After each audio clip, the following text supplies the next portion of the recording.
everyone, welcome to the Sewing Basket, our Wednesday Wise Guys. Today is September 9th. We are into fall, and here in Wisconsin it definitely feels that way. As you can see, I actually broke out the turtleneck this morning because it is cold. So hopefully all of you are home, staying warm, in your sewing rooms, getting some things done maybe for the holidays. Our theme today is going to be fat quarter projects. So we just came up with a new pattern for a table runner and some placemats that's working with a panel and a 6-pack bundle.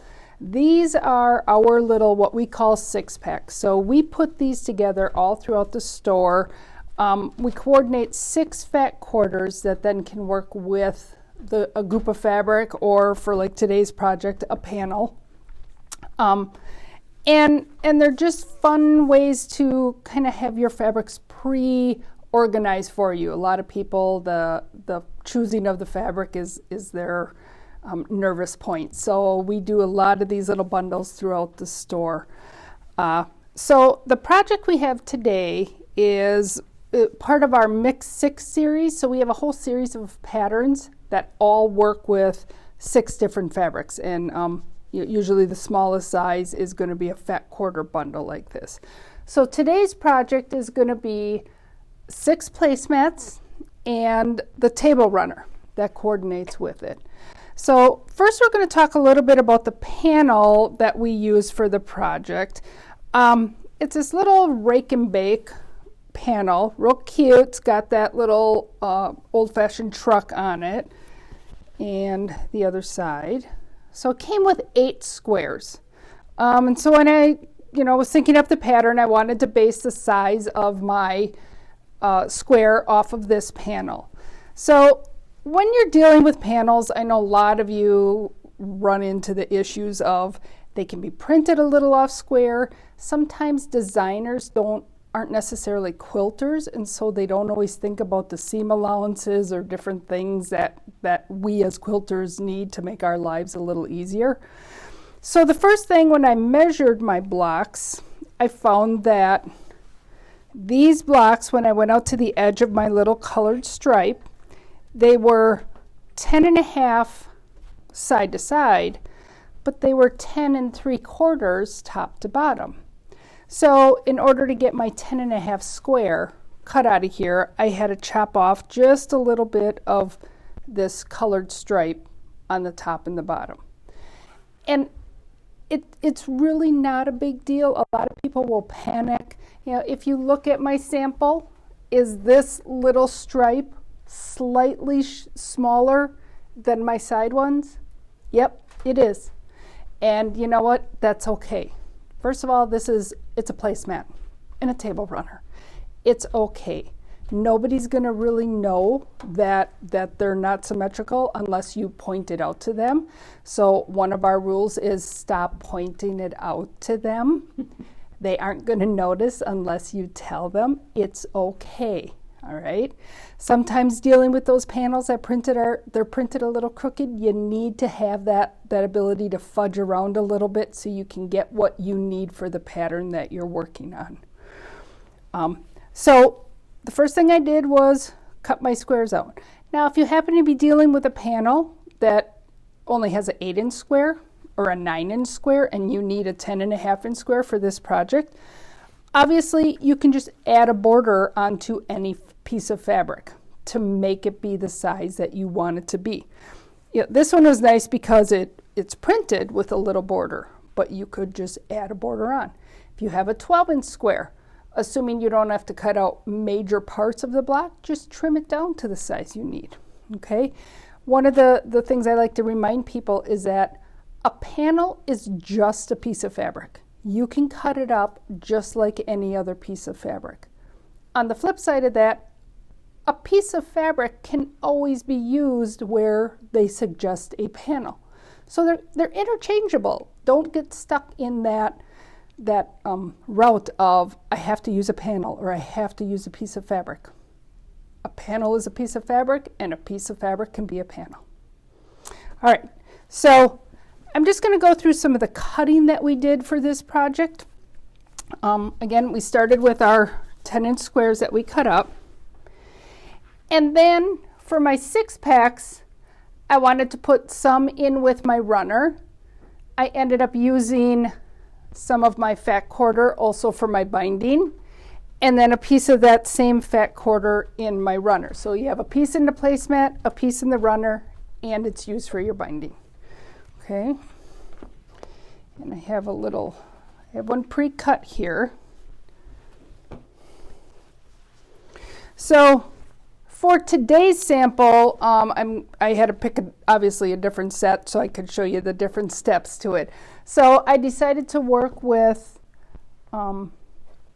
again, so for the second set, I'm working with this, just a piece of fabric, okay? It's not a panel, it's just a piece of fabric. And I can cut this into my 10.5-inch squares, all right? So don't get stuck on that panel fabric thing. And then I decided to do the white for what is my sashing color. And then I picked, where did my fat quarters go? I picked this little bundle of coordinating fabrics that go with my main print, okay? So I've pulled one of them out. And so I tried to make this really easy in my cutting instructions where all of my background, anything that's white or black, they're all 2-inch. Everything I worked with was a 2-inch strip, okay? When I cut my fat quarter up, I want to cut it, having it laid out with my 18 inches going up and down and my 21 inches going side to side. So I'm going to be cutting it this way. So when I did that, I cut a 4-inch strip, I cut a second 4-inch strip, and then I had to cut 4 2.5 pieces, and those are going to be my 4 binding strips. Okay, so again, a 4, and 4 2.5s. Then from these 2 strips, I need to cut one of them at 10.5. So this piece would be gone. And then I need to cut a second one at 13.5. Okay, so this one's going to be used in my placemat, and this one will be used in my runner. And then these 4 will be set aside to eventually sew into my binding strip. Okay, you do have about a 3-inch piece left over. This strip, when you sew it together, it only gives you an overlap of about 2 inches on either side. So if you have a method that you need a little bit longer piece, you can get a 5th 2.5-inch strip from this last piece if you feel you need a little bit longer binding strip. Okay, so I'm going to set these aside.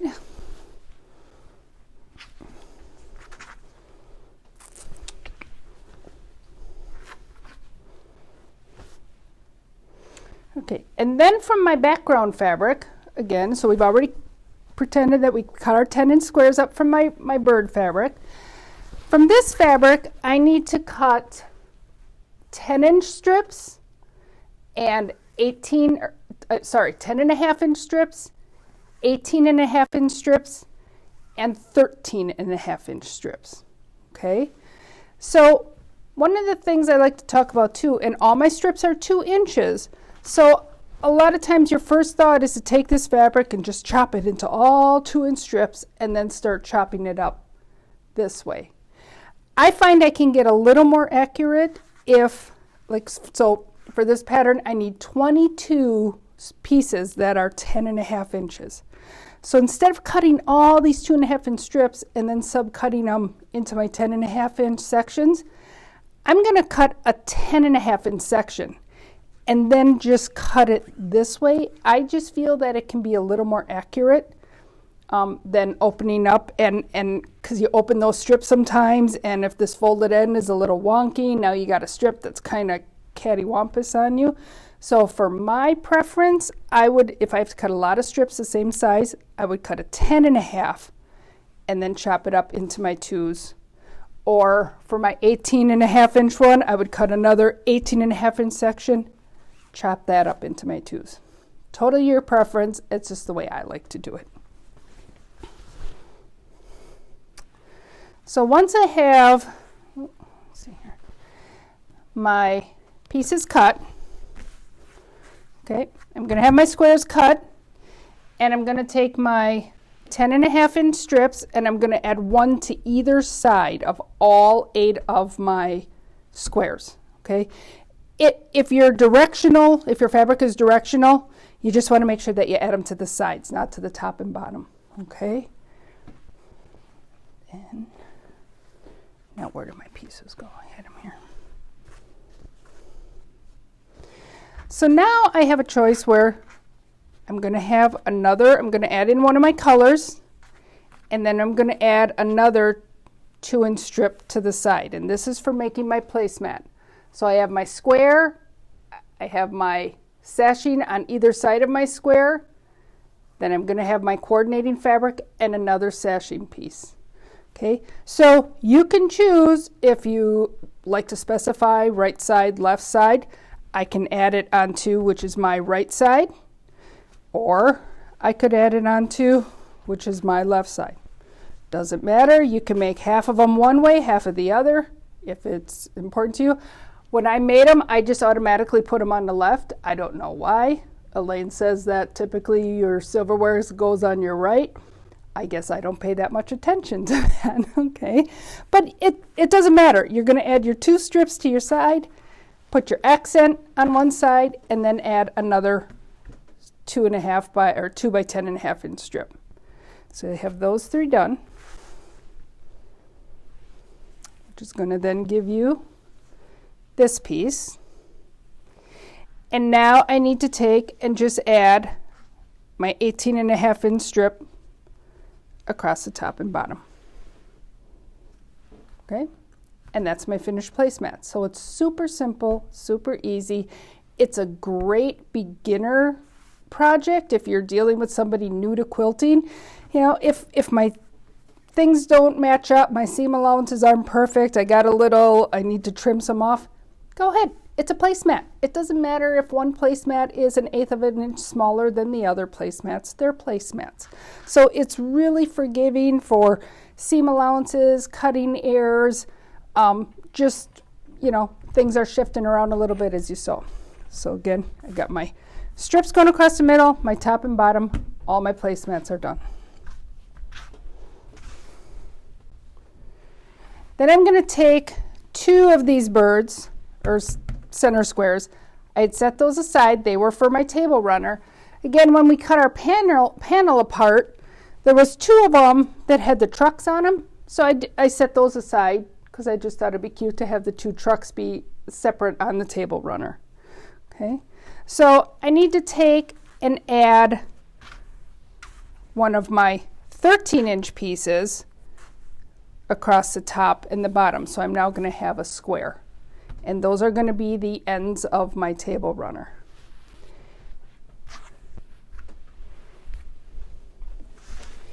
And then I want to have it so that whatever is directional is facing out. Gotta come in a little bit more. Okay. Here. Yep. There we go. And now I have my 13.5-inch pieces from each of my fat quarters and my remaining 2-inch strips. Because this one is, I already have a sashing strip on there, I'm just going to put one of these here.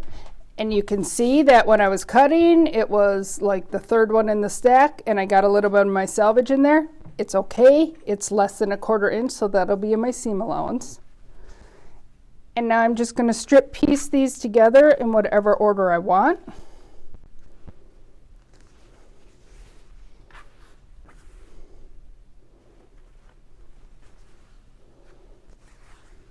Okay, and I'm just going to keep going. And once I'm done, I'm going to end with one of my color ones. And this block would have also been a finished block. So it's going to go like that. So I would have had all 6 of my colors in between my 2 final blocks. Okay, so again, that's going to be my runner and my 6 placemats.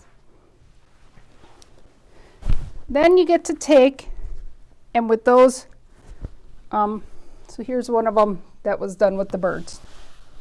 Okay, So then I go back and I get those binding strips, and I'm always going to sew whatever my decorative strip was.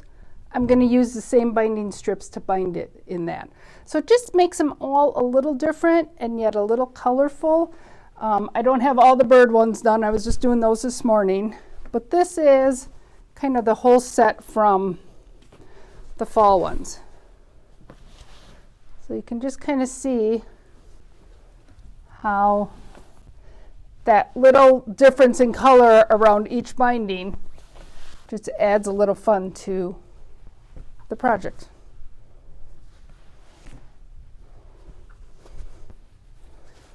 So there's our 6 placemats and our runners using 1 main print, 6 fat quarters, and a yard of your background.